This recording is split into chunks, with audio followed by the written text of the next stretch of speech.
America, the land of the free, is once again a nation divided. From coast to coast, a wave of massive protests has erupted, with thousands of citizens taking to the streets to voice their discontent with the Trump administration. Cities like New York, Washington, D.C., Boston, Denver, and Miami have become stages for a groundswell of anger, frustration, and fear. The sheer scale of these demonstrations is hard to ignore. Chants of "Dump Trump and No Kings" echo through the streets, accompanied by a sea of handmade signs and banners. The message is clear. Americans are deeply unhappy with the direction their country is headed. These protests are not just about one policy or one decision. They are about a fundamental unease with the state of American democracy under President Trump. This is not the America of hope and unity that many envisioned.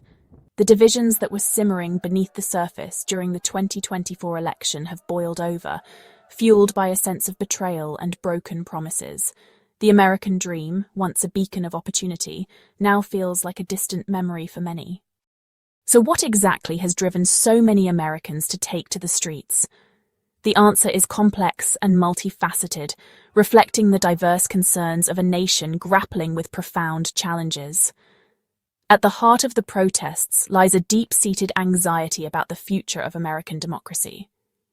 Many protesters believe that the Trump administration is systematically undermining the very institutions that have long been the bedrock of American freedom. From attacks on the free press to attempts to suppress voting rights, there is a growing sense that the guardrails of democracy are being dismantled. Adding fuel to the fire are the administration's draconian immigration policies. The recent deportation of Kilmar Abrego Garcia, a legal U.S. resident, to El Salvador, has sparked widespread outrage and become a rallying cry for protesters. This case, they argue, exposes the cruelty and injustice at the heart of the administration's approach to immigration. But the grievances run deeper still.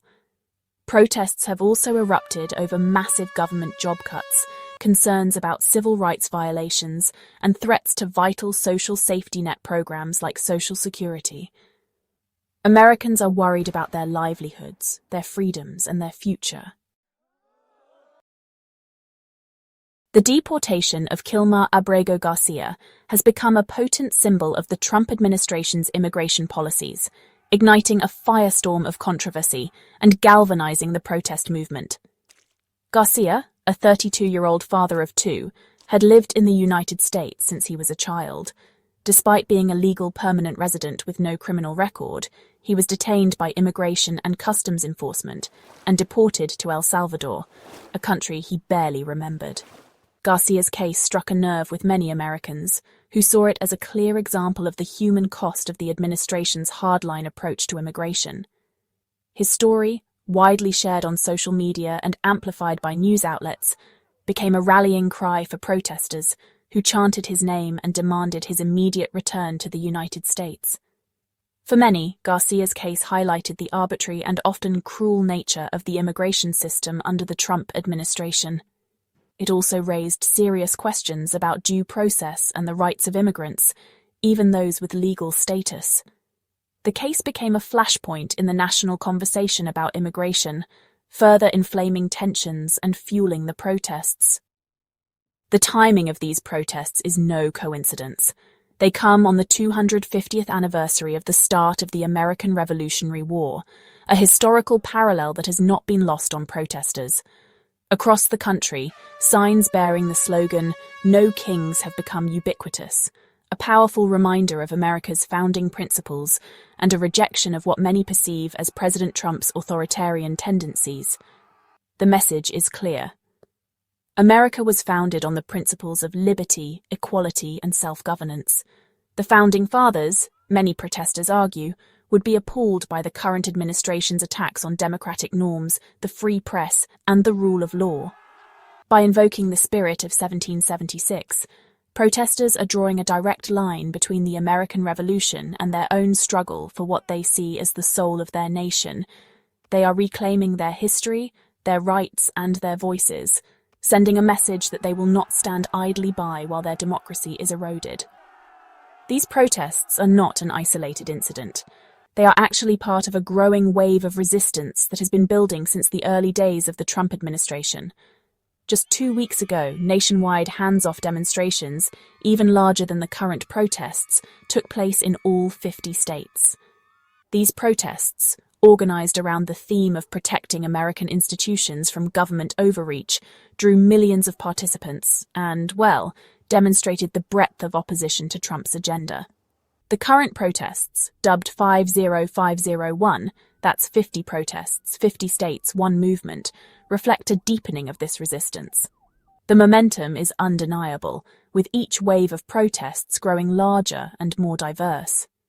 This sustained opposition suggests that the anti-Trump sentiment runs deeper than just dissatisfaction with a particular policy or decision. It really reflects a fundamental rejection of Trump's brand of politics, his rhetoric, and his vision for America. The protests are, in fact, a sign that a significant portion of the American public is no longer willing to remain silent. The nationwide protests come at a time when President Trump's approval ratings are hovering at 45%, according to recent polls. While this is higher than his approval rating at the same point in his first term, 41%, it remains significantly lower than the historical average of 60% for presidents elected between 1952 and 2020. Moreover, recent polls show a slight dip in both his overall approval and his approval rating on the economy. These numbers suggest that Trump's presidency continues to be polarizing, with a large segment of the population remaining deeply dissatisfied with his performance. The protests, coupled with the lukewarm approval ratings, paint a picture of a president increasingly out of step with the concerns of many Americans.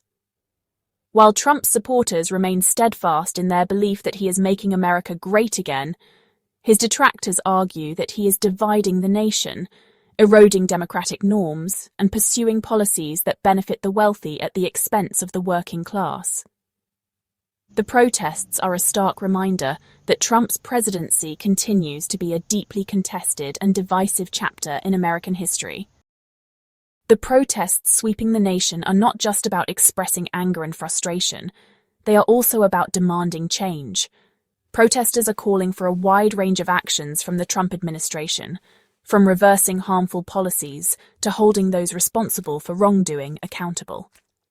On the issue of immigration, protesters are demanding an end to family separations at the border, a pathway to citizenship for undocumented immigrants, and an overhaul of ICE. They are also calling for the immediate return of Kilmar Abrego Garcia to the United States. Beyond immigration, protesters are demanding an end to government job cuts, protection for civil rights, and a commitment to preserving Social Security and other vital social programs. They are also calling for an end to what they see as attacks on the free press, the judiciary, and other democratic institutions. As the sun sets on another day of nationwide protests, the path forward remains uncertain. President Trump has shown no indication of backing down from his policies or changing course. In fact, he has often responded to criticism with defiance, further inflaming tensions and deepening the divides in American society. Yet, amidst the uncertainty, there is also a glimmer of hope. The protests are a testament to the enduring power of the American people to make their voices heard and demand better from their leaders. The energy, passion, and diversity of the crowds offer a glimpse of a different kind of politics, one built on inclusion, empathy, and a commitment to justice. Whether these protests will lead to tangible change remains to be seen. However, one thing is certain: they have injected a much-needed dose of urgency into the national conversation, forcing Americans to confront the challenges facing their country and to grapple with what kind of future they want to build. The nationwide anti-Trump protests mark a defining moment in the Trump presidency and in American history. They are a powerful reminder that democracy is not a spectator sport. It requires active participation, vigilance, and a willingness to stand up for what is right, even in the face of power. The legacy of these protests will likely be debated for years to come. Will they be remembered as a turning point, a moment when the tide began to turn against Trumpism and its divisive agenda? Or will they be seen as a futile expression of anger, ultimately unable to dislodge Trump from his course? Only time will tell. However, one thing is certain: These protests have left an indelible mark on the American psyche, reminding us that the fight for a more just and equitable society is an ongoing struggle, one that requires constant vigilance, unwavering courage, and an unwavering belief in the power of the people.